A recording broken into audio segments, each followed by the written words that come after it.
Whew. The score was worse, or it was worse than the score was for the Browns-Bengals game. Story of the day, Deshaun Watson goes down, ruptures his Achilles. Look, I've been screaming for a Deshaun Watson change at quarterback, that he's been holding the team back for weeks, so if a lot of the other fans, and even people that aren't fans of the Cleveland Browns, can see it. But, you know, regardless of what they say, some fans were cheering, you know, you can't do that. I hate to see anybody go down. Honestly, if Deshaun Watson was to not play quarterback for anymore, it's because he got, you know, benched for poor performance, not because he had a season-ending injury.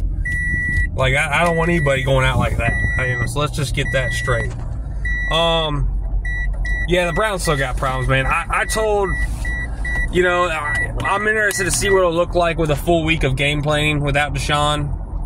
DTR came in, made a couple throws, but he also made some mistakes. But, I mean, if I'm the Browns, I'm playing it safe and just rolling with Jameis Winston the rest of the year. Maybe leaning more towards Kevin Stefanski's old scheme, run the ball downhill, play action. I think that'll fit Jameis well, and I think he'll put up some points. Yes, the offense didn't really excel too much when Deshaun went out. But this is something I noticed, and I think it'll be addressed more within the coming weeks. Even though we didn't complete that many more passes, both quarterbacks, Jameis and DTR, they were throwing the ball further down the field than Deshaun in the same offense. It means they were taking bigger shots. And there was plays to be made. So that kind of stuck out to me. Like, how come Deshaun just dinks and dunks and throws little short routes when in the same play calls, those two are throwing, you know, further down the field? That shows me something. That tells me something.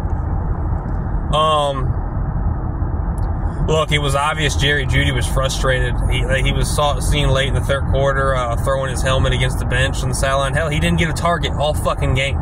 That's how bad this fucking Cleveland Browns offense is.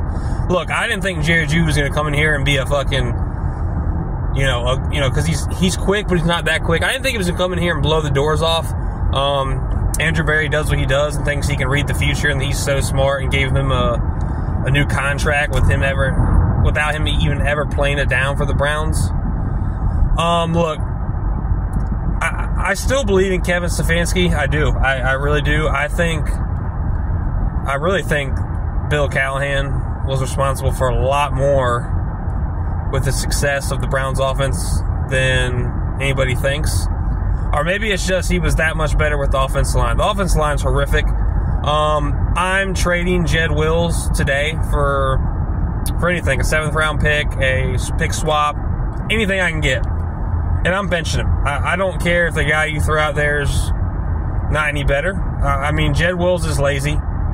He hangs his head. Even when he makes a mistake, he's lazy getting to the quarterback and picking him up after he gives up a sack. I've seen all I can of Jed Wills. I've seen enough. I think Bill Callahan being here, he probably had a little more urgency to him and a little more grit, because Bill Callahan probably stayed on his ass. But he still wasn't even that good then. Jed Wills has to go. I'm sick of Andrew Berry fucking just shoving his draft picks out there like they're the best players because he drafted them. People want to say, well, now the focus is on Kevin. Everybody gets what they wanted, a different quarterback, to see if it's Kevin or Deshaun. Guys, I'm going to tell you the truth. And, we can't change the fact that the Haslam are the owners. The Haslams are the owners, and they're going to do stupid shit while they own the team and make choices they shouldn't make. But that's just the reality. That's just the way it's going to go. But the microscope to me is more on Andrew Berry than Kevin Stefanski. Way more. Way more. A couple years back, he didn't address the D-line position, and they were horrific. I'm talking about horrific. Then the next year, he goes up, blows out on the defensive line, and they're better. The only two decent players he's drafted since he's been with the Browns are J.O.K.,